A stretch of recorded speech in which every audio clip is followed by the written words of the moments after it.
ബ്രഹ്മയുഗം എന്ന മമ്മൂക്ക ചിത്രം അതീവ പ്രശംസ നേടിയിട്ട് എല്ലാവരും ഒരുപോലെ നല്ലത് പറഞ്ഞിട്ട് മുന്നേറിക്കൊണ്ടിരിക്കുന്ന ഒരു സിനിമയാണ്. പ്രതീക്ഷിച്ചതിലും വലിയൊരു വിജയം ഈ ഒരു സിനിമ കരസ്ഥമാക്കുമെന്നുള്ള കാര്യം തീർച്ചയാണ്. കാരണം ഒരു നെഗറ്റീവ് പോലും ഒരാൾ പോലും സോഷ്യൽ മീഡിയയിൽ പോലും പറയുന്നില്ല. അതാണ് ഈ ഒരു സിനിമയുടെ ഏറ്റവും വലിയ പ്ലസ് പോയിന്റ്. സോഷ്യൽ മീഡിയയിലൊക്കെ റിവ്യൂ പറയുന്ന ഒട്ടുമിക്ക വ്ളോഗേഴ്സും നല്ല പോസിറ്റീവ് റിവ്യൂസും മാത്രം പറഞ്ഞിട്ടുള്ള ഒരു സിനിമയാണ്. എല്ലാവരും ഒരുപോലെ അംഗീകരിച്ച ഒരു ചിത്രമായിട്ട് ബ്രഹ്മയുഗം മാറിയിട്ടുണ്ട്. ഈ ഒരു സിനിമ കേരളത്തിന് പുറത്തും ലോകരാജ്യങ്ങളിലൊക്കെ ഈ ഒരു സിനിമ റിലീസ് ചെയ്തിട്ടുണ്ട്. ഒരു പാൻ ഇന്ത്യൻ ചിത്രമാണ്. 17ാം നൂറ്റാണ്ടിലെ കഥ പറയുന്ന ഒരു ഹൊറർ ത്രില്ലർ ചിത്രമാണ് ബ്രഹ്മയുഗം. മമ്മൂക്ക മാത്രമല്ല, മമ്മൂക്കയുടെ കൂടെ അഭിനയിച്ച സിദ്ധാർത്ഥ് ഭരതൻ, അതുപോലെ തന്നെ അർജുൻ അശോകൻ എല്ലാം ഗംഭീരമായിട്ടുള്ള പെർഫോമൻസ് ആണ് സിനിമയിൽ കാഴ്ചവെച്ചിട്ടുള്ളത്. മമ്മൂക്കയെ പറ്റി പറയുകയാണെങ്കിൽ ഇതുവരെ കാണാത്ത മമ്മൂക്കയെ അതിഗംഭീര പെർഫോമൻസ് ആയിട്ട് നമുക്ക് ഈ സിനിമയിൽ കാണാൻ പറ്റുന്നുണ്ട്. മമ്മൂക്കയുടെ 10 അടിപൊളി ചിത്രങ്ങൾ അദ്ദേഹത്തിന്റെ കരിയറിൽ എടുത്തു പോയി കഴിഞ്ഞാൽ അതിൽ മുൻനിരയിൽ തന്നെ പ്രമേയം ഉണ്ടാകും എന്നുള്ള കാര്യം തീർച്ചയാണ്.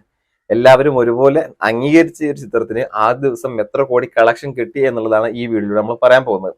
ഏകദേശം 200-ലധികം തിയേറ്ററിൽ റിലീസ് ചെയ്ത ഈ ഒരു സിനിമ ആദ്യ ഷോ മുതൽ രാത്രിയിൽ അഡീഷണൽ എക്സ്ട്രാ ഷോയും കാര്യങ്ങളൊക്കെ ചെയ്തിട്ടുണ്ട്. എല്ലാ ഷോയും ഹൗസ്ഫുൾ ഷോസ് ആണ്. അതുകൊണ്ട് തന്നെ ഈ ഒരു സിനിമയുടെ കളക്ഷൻ അറിയാൻ വേണ്ടി കാത്തിരിക്കുകയാണ് ഫാൻസുകാരും വിരോധികളും സിനിമ പ്രേമികളും എല്ലാവരും.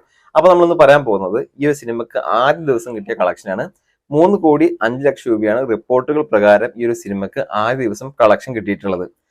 ഇനി അങ്ങോട്ട് വരും ദിവസങ്ങളിൽ ഈ ഒരു സിനിമക്ക് ഇതിലും കൂടുതൽ കളക്ഷൻ ആയിരിക്കും ഓരോ ദിവസവും കിട്ടാൻ പോകുന്നത്. ഈ ഒരു സിനിമക്ക് ഇനിയുള്ള ദിവസങ്ങളിൽ കളക്ഷൻ കൂടും, അതായത് റിലീസ് ചെയ്ത ദിവസത്തിനേക്കാളും കളക്ഷൻ കൂടും എന്ന് പറയാൻ കാരണം ഈ ഒരു സിനിമക്ക് എല്ലാ സ്ഥലത്തും ഒരേപോലെ പോസിറ്റീവ് റിവ്യൂ ആണ് വരുന്നത്. പിന്നെ അതുപോലെ തന്നെ സ്ക്രീനുകളുടെ എണ്ണം കൂട്ടാനുള്ള ചാൻസ് കൂടുതലാണ്. കാരണം എല്ലായിടത്തും പോസിറ്റീവ് റിവ്യൂസ് ആയതുകൊണ്ട് സ്ക്രീനുകളുടെ എണ്ണം കൂടാനുള്ള എല്ലാ ചാൻസും വരുന്നുണ്ട്. പോരാത്തതിന് ഇനി അങ്ങോട്ടുള്ള ശനി ഞായർ ദിവസങ്ങളിലൊക്കെ അവധി ദിവസങ്ങളാണ്. അതുകൊണ്ട് തന്നെ മൗത്ത് പബ്ലിസിറ്റിയും അതുപോലെ തന്നെ സോഷ്യൽ മീഡിയയിലുള്ള പോസിറ്റീവ് റിവ്യൂസും റെസ്പോൺസും കാണുമ്പോൾ എന്തായാലും ഒരു സിനിമക്ക് ആളുകൾ കയറും എന്നുള്ള കാര്യം തീർച്ചയാണ്. മമ്മൂക്ക എന്ന നടനെ ഇനി അഭിനയത്തിന്റെ കാര്യം പറഞ്ഞാൽ നമുക്ക് പുകഴ്ത്താൻ പറ്റില്ല. കാരണം അദ്ദേഹത്തിനെ പറ്റി ഇനി പുകഴ്ത്താൻ വാക്കുകളില്ല. അത്ര ഗംഭീരമായിട്ടുള്ള അഭിനയമാണ് ഈ ഒരു സിനിമയിൽ കാഴ്ചവെച്ചിട്ടുള്ളത്.